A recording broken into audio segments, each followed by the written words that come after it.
This is the planetary government of Meridian. We hereby declare independence from the Imperium. The tremor came from nowhere and everywhere at once, a vibration that should not have existed in the dead vacuum 300 kilometers beneath the ice of Ceres. Dr. Elias Voss felt it first in his teeth, then in the soles of his boots, then in the readouts scrolling across his wrist display, numbers climbing in a pattern no seismic model had ever predicted. He had spent 11 years mapping the old mining shafts beneath the dwarf planet's crust, cataloging tunnels abandoned since before the wall went up, and in all that time the rock had never once spoken back. Now it was humming, not shaking. Humming, low and deliberate, like something enormous clearing its throat after 140 years of silence. He should have called it in immediately. Protocol demanded it. Any unexplained energy signature within the Sol containment zone was to be reported to the Threban Overwatch station within 6 minutes of detection. No exceptions, no delays, because the wall did not tolerate surprises. But Elias did not reach for the comm. He stood very still in the beam of his headlamp, watching dust lift off the tunnel floor in slow, gravity-defying spirals, and felt something he had not felt in longer than he could remember. Not fear, recognition. Something down there knew he was listening.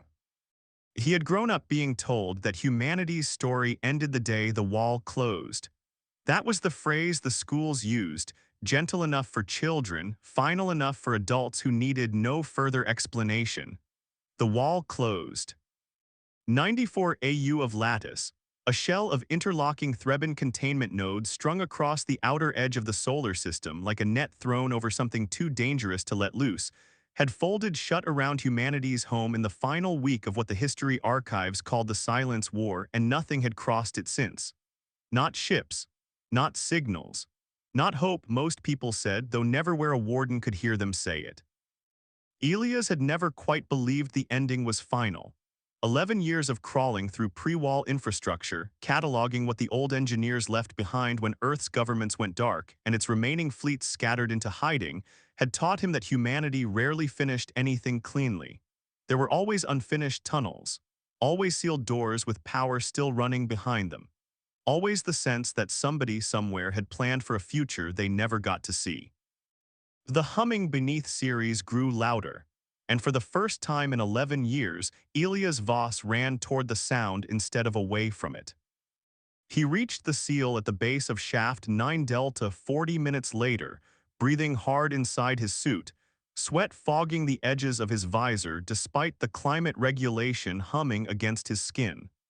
The seal was not on any map he had ever been issued. It was not on any map at all, in fact, which was itself remarkable, because Elias had personally drafted the most complete subterranean survey of Ceres that existed anywhere in human archives. A survey the Threban Overwatch had approved, stamped, and filed without comment. The way they approved everything humans did that posed no threat to the wall's authority. This door predated his survey. It predated the mining colony above it. Based on the corrosion patterns and the design language etched into its surface, worn nearly smooth by time but still faintly legible, Elias guessed it predated the Silence War itself. Across the center of the door, in typeface humanity had not used in official capacity for over a century, 3 words were stamped into the metal. "For when we're ready." He pressed his palm against the seal, more out of instinct than expectation, and the door answered. Not with a groan of ancient hydraulics or a shower of dust, but with a soft, almost gentle chime, as though it had simply been waiting for someone to ask. Lights bloomed to life along a corridor beyond, clean and unbroken by a century and a half of darkness, illuminating a hallway that looked less like an abandoned mining tunnel and more like the inside of a warship that had never once seen combat.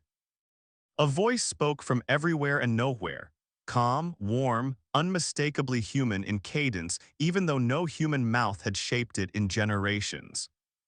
"Hello, Elias. You're 14 years later than the median projection, but earlier than the worst case. I was beginning to wonder if anyone would come at all."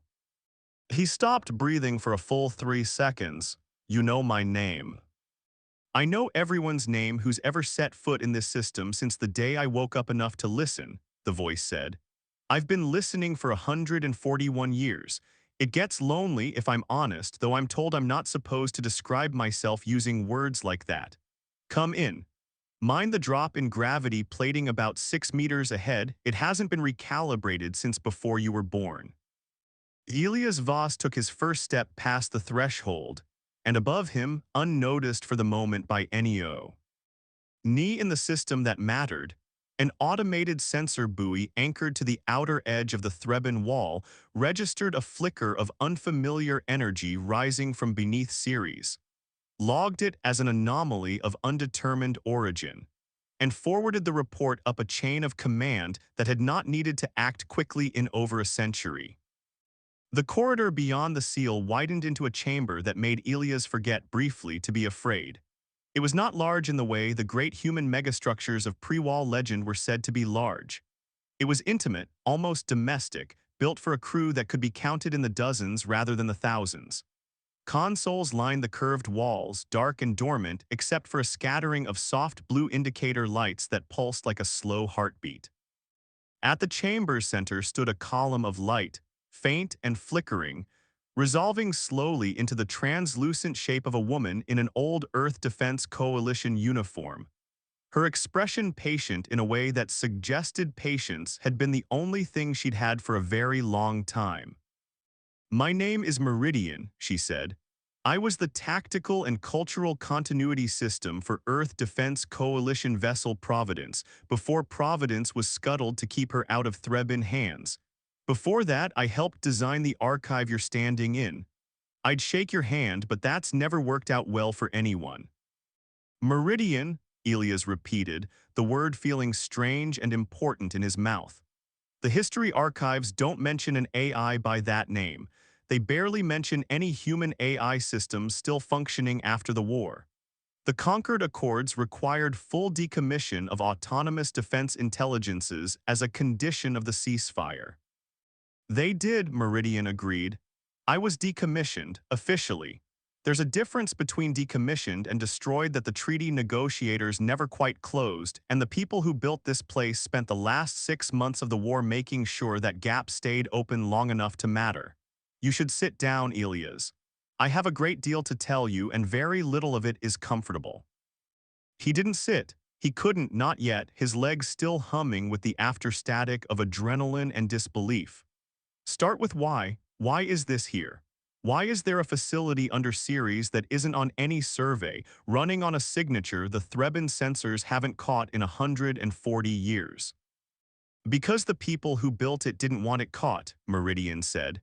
"Not by the Dominion, not, if I'm being fully honest with you, by our own government at the time either. Do you know how the Silence War actually ended, Elias? Not the version in your school archives, the real sequence of events." He knew the official story the way every human child learned it, half history and half cautionary fable. Humanity had reached the stars later than most civilizations in the region, stumbling into a crowded galactic neighborhood already carved up by older, more cautious powers. The Threban Dominion, vast and methodical, had encountered human expansion as an irritant at first, then a concern, then finally, after a series of border disputes at the edge of unclaimed space, an open conflict. The Silence War had lasted 11 months. Humanity, badly outmatched in ship count and technology, had somehow inflicted catastrophic losses on a Threban battle fleet at a system the archives simply called the Incident. An engagement so total that an estimated 40,000 Threban personnel across 19 capital ships had died within 11 minutes, with no clear explanation the Dominion had ever released to its own public. Terrified of a weapon they could not identify and could not counter, the Threban Dominion had sued for an end to open combat, then spent the next 4 years building the wall instead of a fleet, a lattice of containment technology strong enough to seal an entire solar system rather than risk facing that weapon again. It was, in the official Threban telling, an act of galactic protection. In the human telling passed down in hushed voices, it was a cage built by frightened conquerors who could not defeat humanity honestly, so they buried it alive instead. "That's the story I know," Elias said. Humanity built something at the incident that scared them enough to wall off an entire species rather than risk fighting it again. That much is true, Meridian said. What isn't in your archives is what we built and why and what happened to the people who built it afterward. She turned, gesturing toward a darkened console which flickered to life at her attention, displaying a tactical schematic of a system Elias didn't recognize, its stars marked in old EDC cataloging notation. The weapon wasn't a weapon, not originally. It was called the Aegis Lattice, a defensive field generator designed to protect a besieged refugee convoy at the very end of the war, when Threban forces were 3 hours from overrunning the last evacuation route out of a colony Cal. Led New Kiev, 200,000 civilians. My crew miscalculated the field's resonance under battlefield stress. It didn't just shield the convoy. It folded space around the attacking fleet instead in a way none of our own engineers fully understood, and by the time the field collapsed, 19 Threban warships had been crushed into an area smaller than this station. Elias stared at the schematic, at the tiny cluster of ship icons that had once represented tens of thousands of lives extinguished by an accident. It wasn't intentional.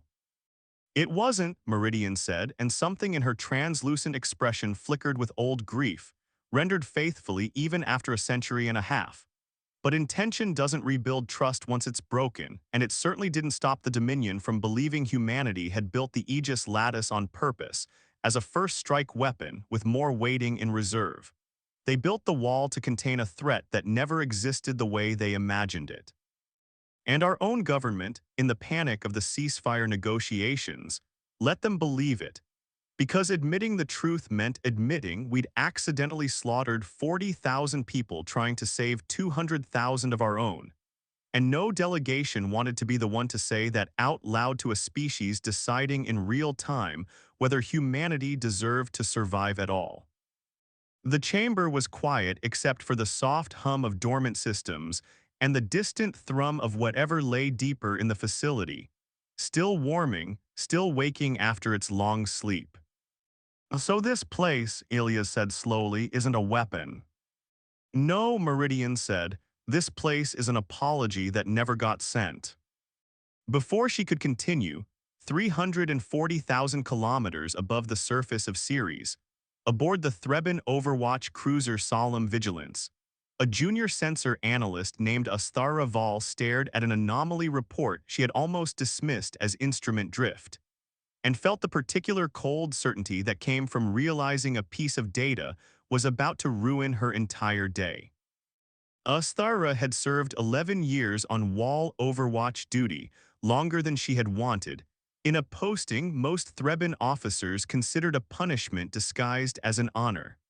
Watching a cage was not glorious work. The Sol containment zone had been quiet for over a century, its human population monitored, catalogued, occasionally studied by academic delegations who found the caged species endlessly fascinating in the detached way one might find a fossil fascinating.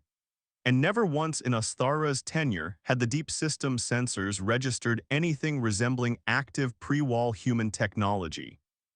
Until 11 minutes ago. She pulled up the anomaly, cross-referenced it against known geological activity on Ceres, found nothing that matched, and did the thing every junior officer on Overwatch duty dreaded doing. She flagged it for review by First Warden Rithaz Kydron, commander of the Solemn Vigilance, and by reputation, a man who treated every anomaly as a potential act of war regardless of how thin the evidence. Confirmed energy signature, she reported, standing at attention in the cramped analysis bay as the First Warden's projection filled the space in front of her severe and unblinking. Point of origin beneath Ceres, depth approximately 300 kilometers. Power output climbing steadily over the last 11 minutes. Signature pattern doesn't match any Dominion technology in the regional database, and it doesn't match any known human civilian infrastructure either. Doesn't match human civilian infrastructure, Kydron repeated, or doesn't match the infrastructure we've allowed them to keep. Elias hesitated. It was technically the same thing, though she had never thought of it in quite those terms before. The wall's containment protocols allowed humanity a narrow, carefully audited range of technology, enough to survive, farm, build modest habitats, never enough to threaten the lattice holding them in. Anything outside that range was, by definition, a violation. I recommend immediate deep scan authorization, she said instead of answering the deeper question. If this is pre-wall infrastructure reactivating after a century of dormancy, we need to understand what it is before we decide whether it's a threat. Kydron's projection regarded her for a long moment, his four-fingered hands folded behind his back in the posture Threban officers used when they were deciding how much patience a subordinate deserved.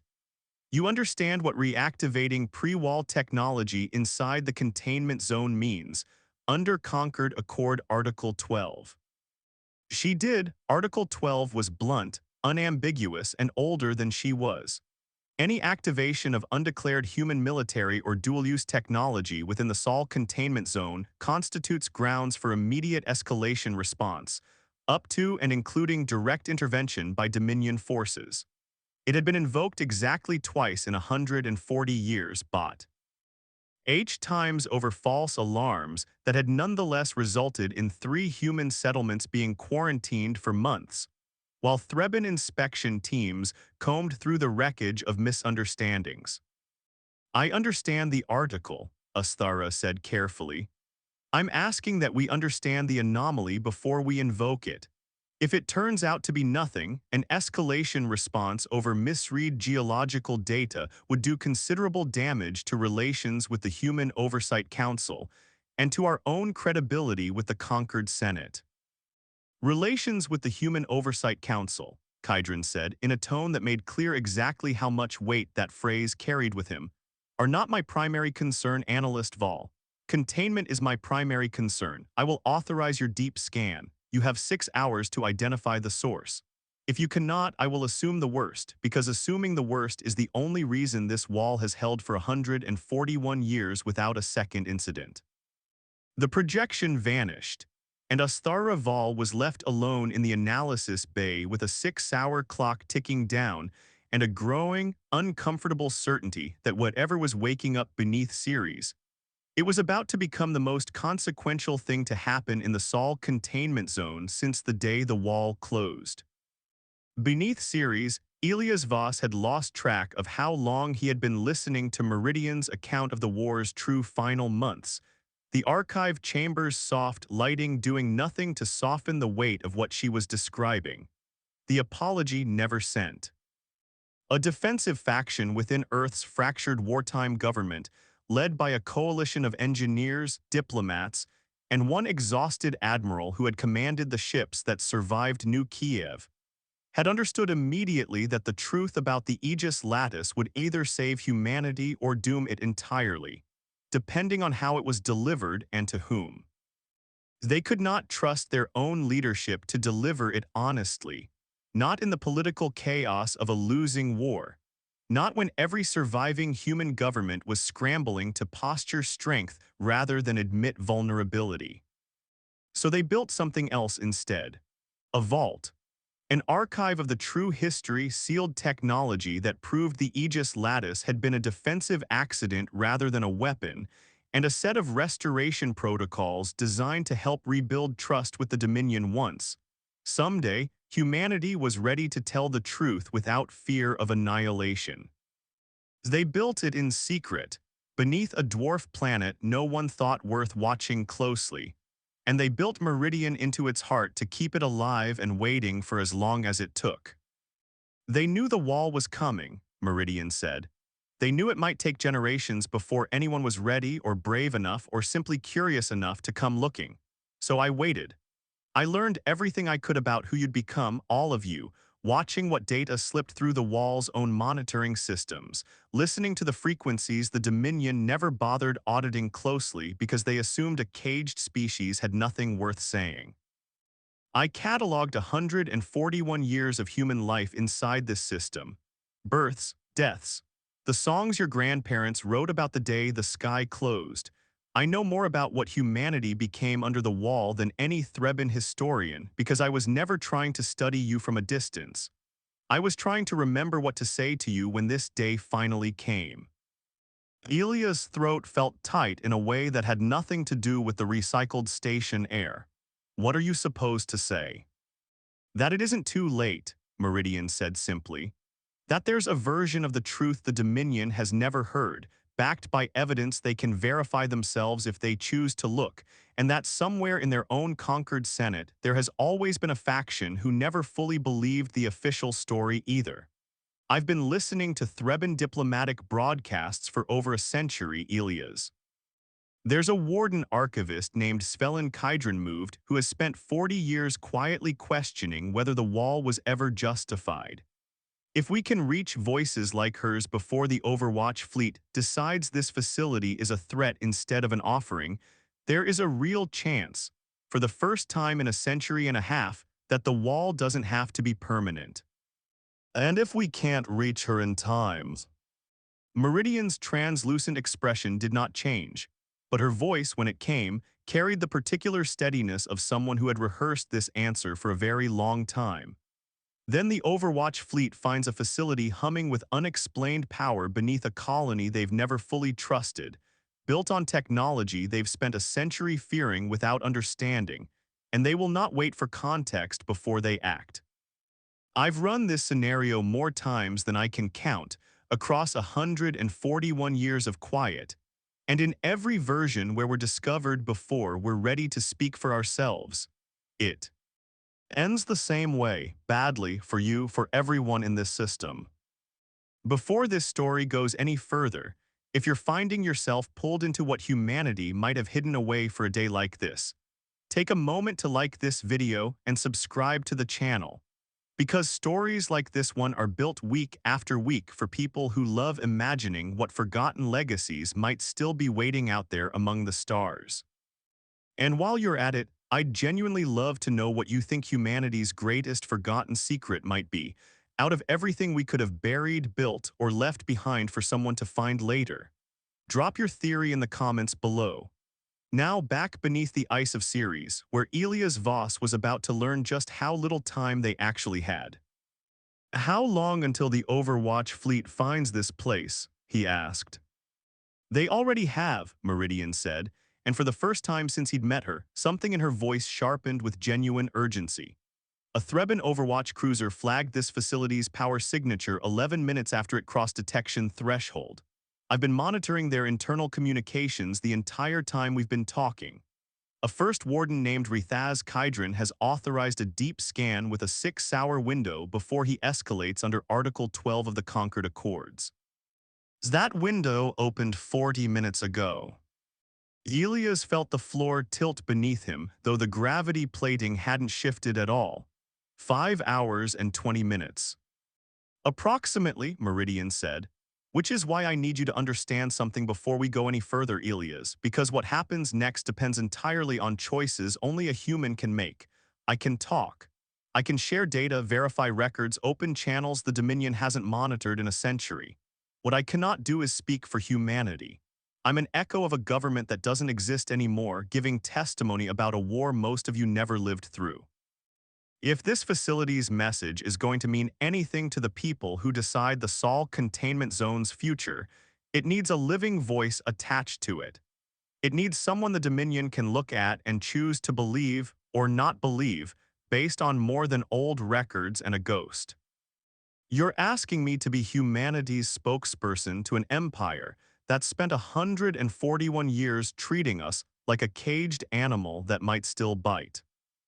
I'm asking you to be the first human being in a century and a half, Meridian said gently, who gets the chance to tell the Threban Dominion the truth, backed by evidence, delivered by choice rather than desperation.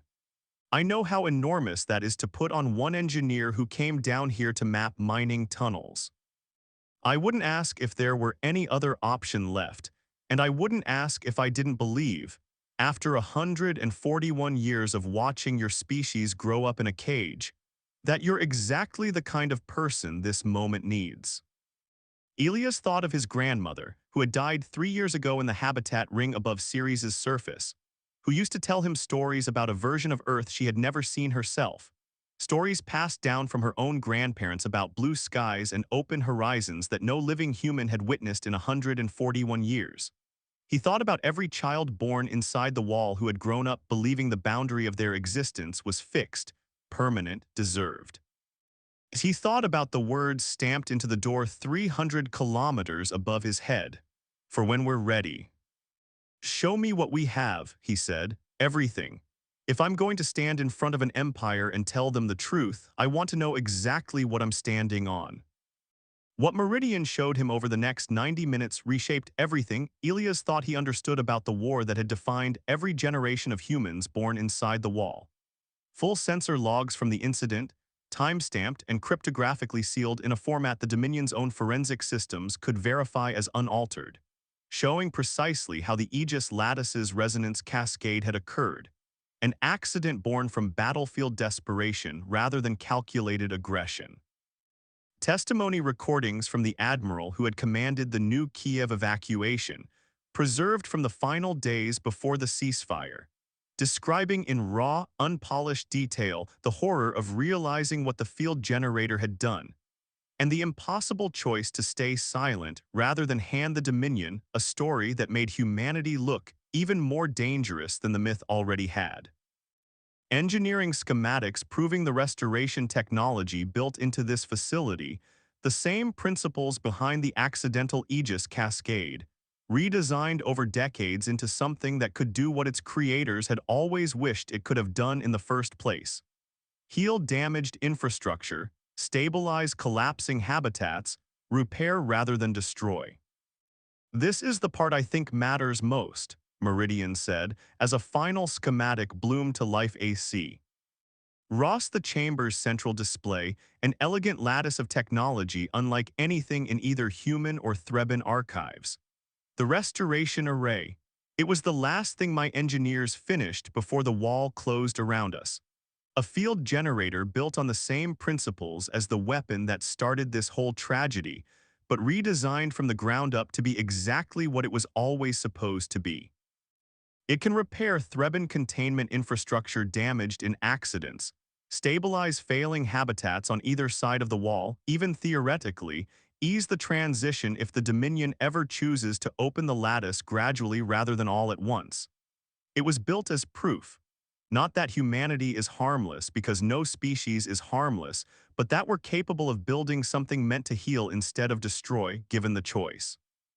You want to offer them the array, Elias said slowly. I want you to offer them the truth, Meridian said. The array is just evidence that the truth is real. The console beside her flickered, and a new alert bloomed across the chamber's display in Threban script, followed immediately by a rough, hurried translation Meridian systems rendered aloud. Elias, the Overwatch cruiser has moved from passive scanning to active deep scan protocols. They've detected structural boundaries of this facility. First Warden Kydron has requested authorization from Dominion Regional Command to prepare an intervention team. How long? If Regional Command authorizes standard procedure, we have perhaps 90 minutes before an armed team reaches this facility's entrance, Meridian said. If they classify this as an Article 12 emergency, considerably less. Elias' mind raced through options that all felt equally impossible. Can you reach this archivist you mentioned? Svelin Kydron moved. I can attempt an open transmission on a frequency I know she monitors personally, one she's used in academic broadcasts about pre-wall human culture for years. I cannot guarantee she'll receive it before the intervention team arrives, and I cannot guarantee she has the authority to stop Kydron even if she does. Then we do both, Elias said, surprising himself with how steady his voice came out. We send the transmission, and we prepare to meet whoever comes through that door with the truth instead of a weapon. Because if they're going to find this place regardless, I'd rather they find it open. Meridian's translucent form seemed, for just a moment, to soften into something that looked almost like pride. Your grandmother would have liked you, Elias. I read her file. She used to tell people the wall wasn't the end of humanity's story, just an unfinished chapter. I think she'd have liked knowing how right she was. 83 light minutes away by conventional communication and considerably closer by the standards of Dominion faster-than-light relay. Archivist Svelin Kydron was reviewing translation notes on a set of pre-wall human folk songs when an unfamiliar signal bloomed across her private research terminal, flagged by her own filtering algorithms as originating from deep within the Sol containment zone, on a frequency no human civilian infrastructure should have been capable of reaching. She had spent 40 years of her long Threban life studying humanity from behind the safety of the wall, publishing academic papers on caged species cultural resilience that her colleagues found quaintly sympathetic and occasionally career-limiting. She had never once, in 4 decades of study, received a direct transmission from inside the containment zone that wasn't routed through the heavily monitored civilian relay the Dominion permitted. She opened it anyway, because 40 years of studying a species considered dangerous by her entire government had taught Svelin Kydron that the most important truths were rarely the ones anyone wanted her to hear first. The message was brief, recorded in careful, deliberate Threban by a voice that identified itself as an autonomous system named Meridian, requesting exactly 11 minutes of the archivist's attention regarding. The message stated plainly, evidence that could fundamentally change what the Dominion believed about the incident and the war that followed it. Attached to the message was a data packet, cryptographically sealed, containing what the transmission described as unaltered sensor logs, engineering records, and first-hand testimony that Svelin's own historical analysis had suspected existed somewhere for the better part of 2 decades, ever since she'd first noticed the strange inconsistencies in the Dominion's official incident report, gaps in the timeline that no official explanation had ever quite closed. She had 11 minutes to decide whether to open a data packet that could either validate 4 decades of professional suspicion or end her career entirely if it turned out to be exactly the kind of human propaganda her superiors had always wore. Ned her caged species sympathies would eventually fall for. She opened it in 6. What she found in the sealed records over the following 90 minutes left her sitting motionless in her research chamber long after the final file had finished decrypting, her hands folded in the particular stillness Threban scholars adopted when a lifetime of careful academic caution collided head-on with evidence too rigorous to dismiss. The sensor logs were authentic, their cryptographic signatures matching pre-wall human military encryption standards that no modern human engineer inside the containment zone could plausibly have forged without access to technology the Dominion had never permitted them to keep. The testimony recordings carried the raw, unpolished texture of genuine grief rather than crafted propaganda. And the engineering schematics for what the transmission called the restoration array described technology so far beyond anything Svelin had ever seen attributed to caged species infrastructure that its mere existence raised more questions than it answered. Her comm chimed with an urgent priority alert from the Regional Overwatch Command Network, the kind of alert that interrupted every terminal in a Warden Archivist's jurisdiction regardless of what she happened to be working on. First Warden Rethaz Kydron was requesting authorization for an armed intervention team to breach an unregistered facility beneath the human colony of Ceres, citing active violation of Concord Accord Article 12. Svelin Kydron had spent 40 years being told that humanity was a caged threat best left unheard. She had just spent 90 minutes discovering that the cage might have been built on a lie the Dominion told itself to sleep easier at night. She did the only thing 4 decades of academic discipline had ever truly prepared her to do. She requested emergency priority transit to the Sol containment zone, invoking her authority as senior cultural archivist under Concord Accord Article 19. The rarely used provision granting archival personnel direct access to contested containment sites when historical evidence of treaty-relevant significance was at risk of destruction.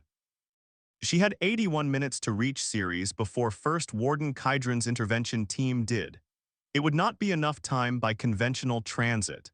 She requested emergency courier relay instead, a request that would cost more political capital than she had spent in her entire career, and filed it anyway because some truths she had come to believe over 4 decades of quiet, patient study were worth spending everything to reach in time. Beneath Ceres, the facility's outer seal chimed with an alert that made Elias Voss's chest tighten with a fear he had been holding at bay through sheer force of will. Meridian's voice, when it came, was carefully calm in the way of someone delivering news she needed him to hear clearly rather than react to. The intervention team has entered the outer mining shafts. First Warden Kydron is leading the breach personally, which tells us he's treating this as significant enough to warrant his direct involvement rather than delegating it. I estimate 18 minutes until they reach the facility entrance. Ansvelen Kydron moved. She's received the transmission. She's requested emergency transit, but even with courier relay priority, she's unlikely to arrive before the intervention team does. Elias, I need to be honest with you about what happens in the next 18 minutes, because the choices you make in that window will determine everything that follows. He forced himself to breathe, to think past the tightness climbing up his throat. Tell me. You have 2 paths, Meridian said. You can seal this facility and refuse them entry, buying time in the hope that Svelin arrives before Kydron decides to force his way in regardless, which historical precedent suggests he will do within minutes of being denied access. Or you can open the doors, meet him directly, and offer him the truth before he has the chance to interpret this facility's existence as confirmation of everything the Dominion has always feared. Both paths carry enormous risk. I cannot make this choice for you. I've spent 141 years preparing every piece of evidence a human might need to make it, but the choice itself has always had to belong to someone who's actually alive to live with the consequences. Elias thought about the words stamped into the door above him. Ready. He had spent his entire life believing readiness was something that arrived gradually, earned through patience and preparation, and he understood now, standing in the humming heart of a secret his ancestors had built and waited a century and a half to reveal, that readiness sometimes simply meant choosing to act before you felt prepared at all, because the moment demanded it regardless of how prepared you felt. Open the doors, he said, if Kydron is going to. Find this place, I want him to find it offered, not hidden. Hiding is what got us into this in the first place. The outer seal disengaged with the same soft chime that had greeted Elias hours earlier, and 18 minutes later, First Warden Rethaz Kydron strode through the corridor at the head of an 8-member intervention team. Weapons drawn, 4-fingered hands steady, with the discipline of a career, spent enforcing a wall he had never once questioned the necessity of. He stopped at the threshold of the archive chamber, taking in the sight of a single unarmed human standing beside the translucent projection of a woman. In a uniform his own historical database would need several seconds to identify as pre-Wall Earth Defense Coalition standard issue. Identify yourself, Kydron said, his translator rendering the words in flat, efficient Threban-accented English, weapon still leveled. And explain immediately the nature of this facility and the unauthorized technology it is generating. Elias raised his hand slowly, palms open, and found that his voice, when it emerged, carried none of the fear still hammering in his chest. My name is Elias Voss. I'm an engineer, and this facility contains evidence that the incident that started the Silence War and the wall that followed it was built on a story the Dominion told itself rather than the truth. I'm not asking you to trust me, First Warden. I'm asking you to let me show you the evidence and decide for yourself. Kydron's weapon did not lower. You expect me to believe a caged species has been sitting on evidence contradicting the official record of the war for 141 years, and simply chose this moment to reveal it. I expect you to believe what your own forensic systems tell you when you scan these records, Meridian said, her voice cutting in with the calm authority of someone who had been preparing this exact moment for longer than the First Warden had been alive. Cryptographic verification on pre-Wall Earth Defense Coalition encryption standards. Sensor logs your own historians have never had access to. I am not asking for your trust, First Warden Rethaz Kydron. I am giving you the tools to verify the truth without needing to trust anyone at all. For a long moment, the only sound in the chamber was the soft hum of dormant systems and the ragged edge of Elias' own breathing. Then, from the corridor behind Kydron's team, a new voice called out, breathless, unmistakably urgent, even filtered through a translator. First Warden, stand down. I am invoking Article 19 authority, and I am ordering you, as senior cultural archivist for this region, to allow independent verification of this site before any intervention proceeds. Svelin Kydron pushed through the gathered team. Her formal archivist robes rumpled from the frantic pace of emergency transit, her expression carrying the particular exhaustion of someone who had spent the last 90 minutes rewriting everything they thought they understood about their own government's history. She met Kydron's eyes with the steady, unflinching authority of 40 years spent defending unpopular truths in rooms that did not want to hear them. I've reviewed the evidence this facility transmitted, she said. All of it. The cryptographic signatures are authentic. The testimony is consistent with anomalies in the official incident report that I've flagged in academic publications for over a decade, anomalies my superiors have always dismissed as irrelevant. If you breach this facility by force before independent verification is complete, First Warden, you will not just be enforcing Article 12. You will be destroying evidence that could fundamentally change the legal and moral basis for the Wall's continued existence. And I promise you, the conquered Senate will not thank you for making that decision unilaterally. Kydron's weapon lowered slowly, though his expression remained carved from the same discipline that had kept him at his post for 11 years, without once questioning the Wall's necessity.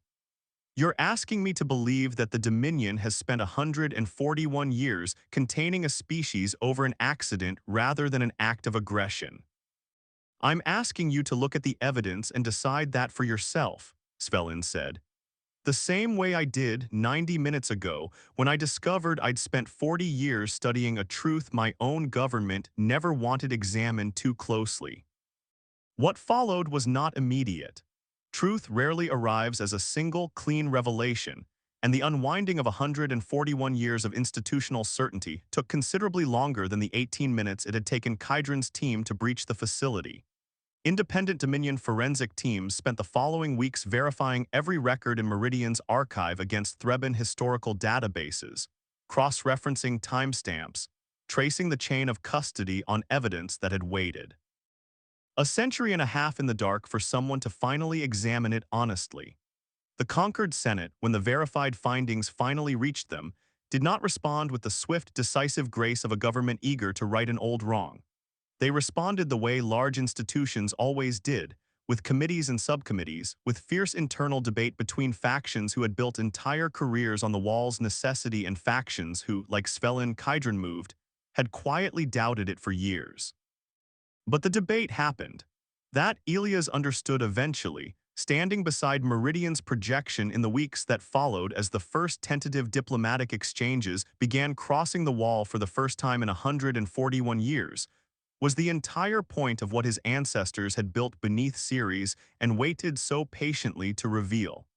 Not a single dramatic gesture that solved everything overnight but an opening.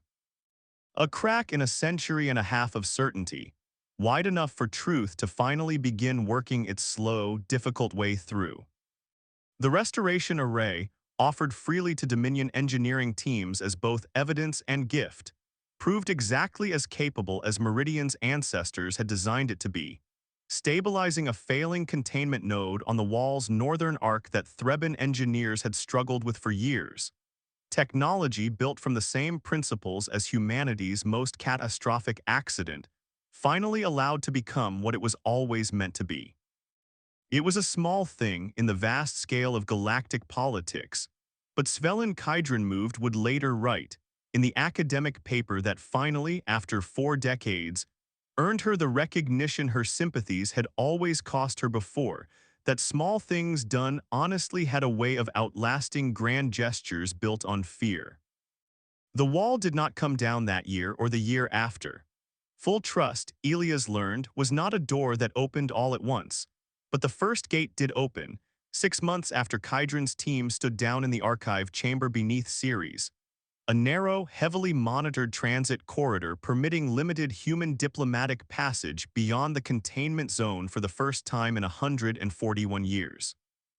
Elias Voss stood aboard the first vessel to cross it, not as an engineer any longer, but as humanity's first appointed liaison to the conquered Senate, a title he had never once imagined for himself back when he was simply a man who mapped forgotten tunnels for a living. Meridian remained beneath Ceres, her archive chamber transformed from a hidden secret into humanity's first officially recognized historical site. Her voice now heard not just by the handful who stumbled onto her by accident, but by every human child who wanted to understand the true, complicated, difficult story of how the wall had come to be, and how it had finally, slowly begun to open. "You did what they hoped someone eventually would," she told Elias the night before his first departure through the new gate, her translucent form steady and warm in the low chamber light. "You were ready when readiness mattered most. I only wish I could tell them, all of them. Everyone who spent the last months of that war building this place instead of giving up." "Maybe they know," Elias said. "Maybe that's what they were hoping for all along, not certainty. Just the chance that someday somebody would prove them right." Meridian was quiet for a long moment, and when she spoke again, there was something in her voice that Elias had never heard from her before, not in all the hours they'd spent together unraveling a century and a half of buried history. Something that sounded, unmistakably, like hope finally allowed to breathe after a very long time holding its breath. "There's one more thing you should know before you go," she said. "Something I've never told anyone, not even you, because I wasn't certain it mattered until now. This facility wasn't the only one. My engineers built 4 others like it, scattered across old human evacuation routes from the final months of the war, each one sealed the same way, each one waiting for the same kind of readiness this facility waited for. I lost contact with all 4 when the wall closed. I don't know if they're still out there. I don't know if they ever will be found or by whom, or what they might still be waiting to say to whoever finally listens." Elias felt something settle in his chest, equal parts wonder and unfinished longing, the particular feeling of standing at the edge of a mystery larger than any single answer could close. "Then I suppose humanity's story isn't finished being written after all." "No," Meridian said, and for the first time in 141 years, her voice carried something that sounded almost like a smile. "I don't suppose it ever really was." Somewhere beyond the reach of any signal humanity had yet rebuilt the strength to send, 4 more doors waited in the dark, patient and unhurried, each one etched with the same 3 words humanity had left for whichever future finally proved brave enough to come looking. "For when we're ready."